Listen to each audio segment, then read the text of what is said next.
Hello students, this is Dr. Henry and I'm your instructor for DAT 120, which is Office Management for Dental Assisting. This particular video is part 2 of our coverage of Chapter 20. For those of you who watched the first video, we actually ended around page 360. So I'm going to jump to page 360 in the textbook. And we had went to the periodontal chart. We had looked up patient Karen Davis, and then I was talking about the different aspects of the periodontal chart, which is inside of the patient chart in the Dentrix Learning Edition. So I'm going to pop back over to where we were, and I'm going to continue. We had talked about that the teeth numbers are on the top, along the top and the bottom, and then we were I was about to start covering these abbreviations. So on the left-hand side, you'll see abbreviations, F, PD, GM. I'm going to go over all of these, but these are in Chapter 20. So again, I want to encourage all students to make sure that they read this information because for the sake of time, I'm going to kind of go through it a little fast, but you do want to read through the chapter so you understand all of these. All right, so F is facial. PD is the probing depth. Remember, we're in probing depth. Remember, we're inside of the periodontal chart. And so here is where the hygienist or dentist would be taking all the measurements for the periodontal exam. GM is the gingival margin. CAL is the clinical attachment level. The MGJ is the mucogingival junction. All of this is in your book. The FG is the functional grade. BLD talks about whether you notice any bleeding, so you can represent it there. SUP is the suppuration or any infection that you might see. And what they have is here at the bottom, notice that the abbreviations are reversed. And this is because this is now the lingual side of the tooth. Also, in your book, it talks about when charting, the maxillary teeth are on the top of the chart and the mandibular teeth on the bottom. Notice the coloring. Notice you see white and gray. Dentrix indicates the facial tooth surfaces in white and the lingual tooth surfaces are in gray.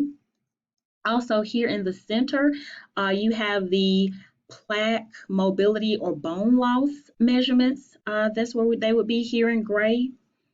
And also the periodontal chart has a clinical notes area, which is similar to the clinical notes area that's in the full patient chart. Okay. All right, now on the right-hand side of the periodontal chart, we have what is called the perio panel, if you will. And the first one is data entry. I'm going to try to slide down. Okay, yeah. Once the clinical notes collapse, then now you can see the entire perio panel. And so you have a data entry section, which is where on here we have an exam information. So as you click through these, you can enter different kinds of information. So in data entry, you'll see, notice the scroll bar, you'll have where you can navigate through the teeth. You can enter your measurements.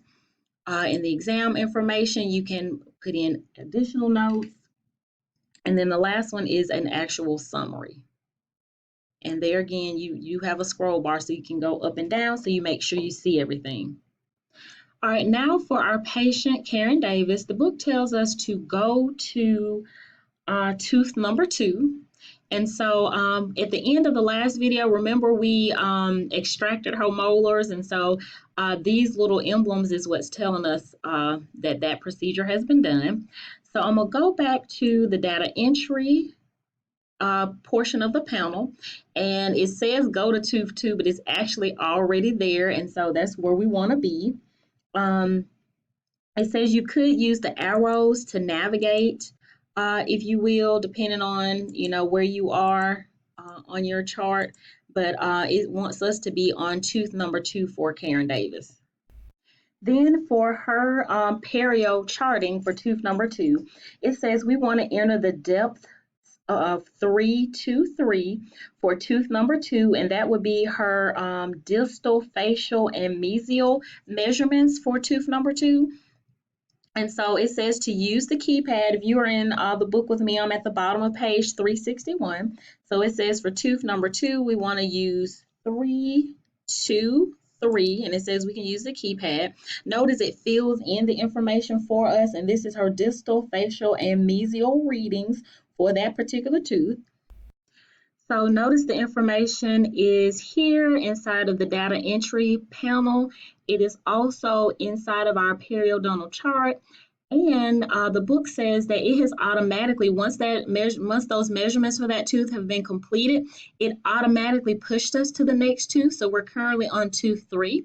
And so the book says, we can continue to practice. So if we wanted to enter her measurements for tooth number 3, we could just type those in. So I'm going to just do 1, 2, 3. Notice I did not have to move myself to that tooth. I was automatically there. All I had to do was go ahead and enter her measurements. And this makes it easier for, the dentist or hygienist while they're working. They don't have to keep clicking on each tooth. It automatically moves them. Also, I think in one of the earlier videos, I mentioned that Dentrix does allow you to do scripts. So if you were, completing this in the office and you have a certain way that you like to start or finish, you could create a script that would go in line with how you like to start and end your periodontal exams. The other thing it says, well, in our book, it says, notice, we skipped from 2 to 3, or it moved us sequentially. Now we're on tooth 4. But the book says, go ahead and skip to tooth 14. So I'm going to just click on tooth 14. Notice I'm currently on that tooth. And in our book, at the bottom of page 361, it says, practice by entering in some measurements that are outside of the normal range. And so it says enter 6, 5, 6. And notice that they are red because these are way outside of the normal range for a periodontal exam. Okay. You can continue with more practice just by getting the feel of how you enter and how it moves you from tooth to tooth if you prefer. But for the sake of time, so this video won't get too long, I'll continue on. It also says in the book to go to the exam information section. So here's where we can enter in some additional information that we noticed about Karen, or if we noticed about her tooth. If we saw some bleeding, you could talk about the level of severity. For example, if you say, hey, I saw some mild bleeding. Did you see some discoloration? If so, what colors did you notice? These are kind of some things that you can note in your particular exam, or that you would note if you saw something out of the ordinary for your patient. Also, you could say, hey, she's an adult. Other things, is she pregnant? You could do other miscellaneous notes here. Also, you could set up a template. So here at the top, we don't currently have any templates, but if there is a format or outline that you or your dental provider would like to use for your patient, you can set that up and make it easier for you whenever you do a periodontal exam. All right, next the book says go to the summary section. And so now we can kind of see a summary of what occurred. Although we didn't enter a full exam, we can see up until what we saw, and you can choose to include the measurements or not here. So this is just another feature of Dentrix.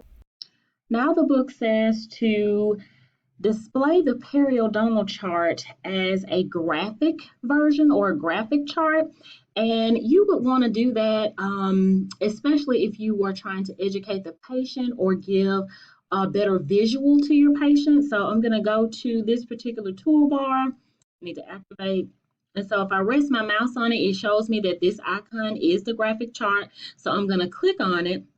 And what it does is it now gives me a graphical representation of the periodontal exam that we gave. Notice that it is showing the measurements on the few teeth that we did enter measurements for.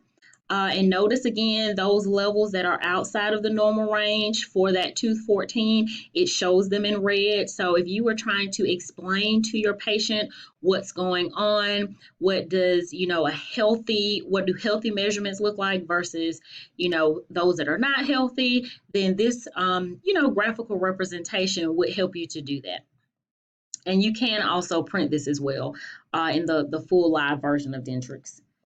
Next, it says to save Karen's exam. So you should have a save button. So I'm going to say save the exam.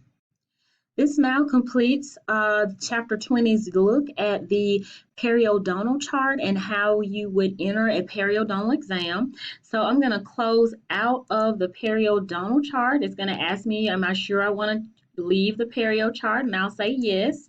Now it takes me back to the full patient chart, and notice it kept me on Karen Davis.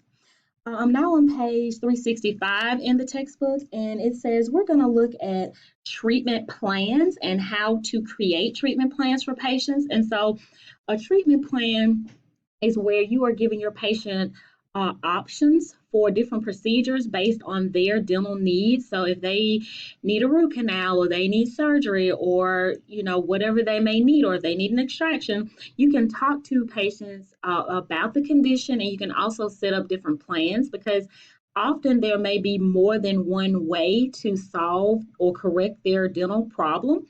And so, the treatment planner helps you to create different plans for the patient based on their needs, and each plan might have a different price, each plan might have different procedures, but each plan should help the patient achieve their health goals. So once you are trying to align the financial aspect with the treatment aspect, having plans in place will help you educate your patient. All right, so it says in the book to go to patient Brent Crosby for the treatment planner. So I'm going to click the select patient button, which I just did. I'm going to type in CR. Everybody with that last name comes up.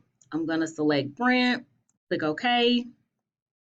Notice that he has a patient alert, and it is about an overdue balance, and it has been set to always show no matter what module they're in. And I think we looked at this in another discussion, but here is where a patient alert comes into play, where you can get key information to staff members who may not know if they're working with the patient on something other than billing or whatever the note may be, but it's important enough for them to know. So before working with the patient, you could say, hey, Mr. Crosby, we see you have a balance from last time. Are you ready to pay it?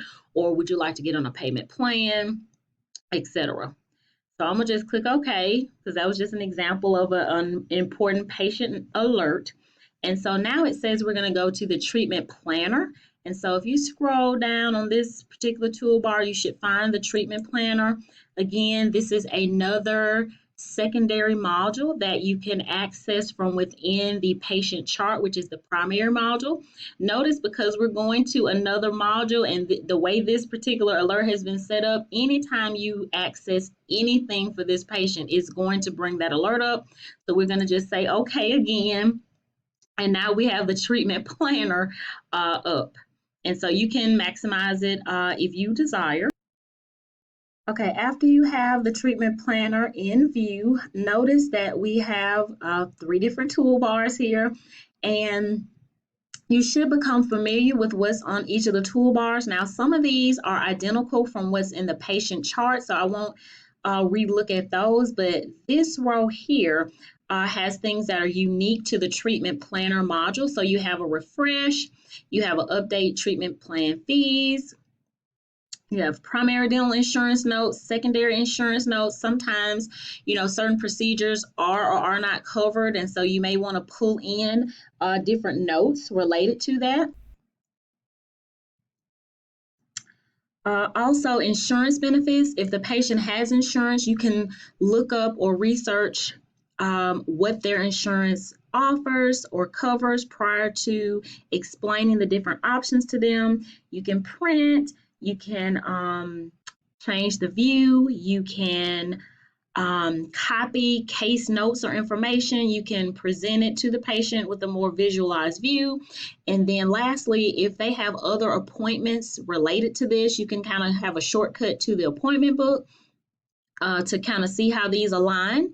And I'm sorry, but I'm out of time for this video, so I'll pick up here when we come back.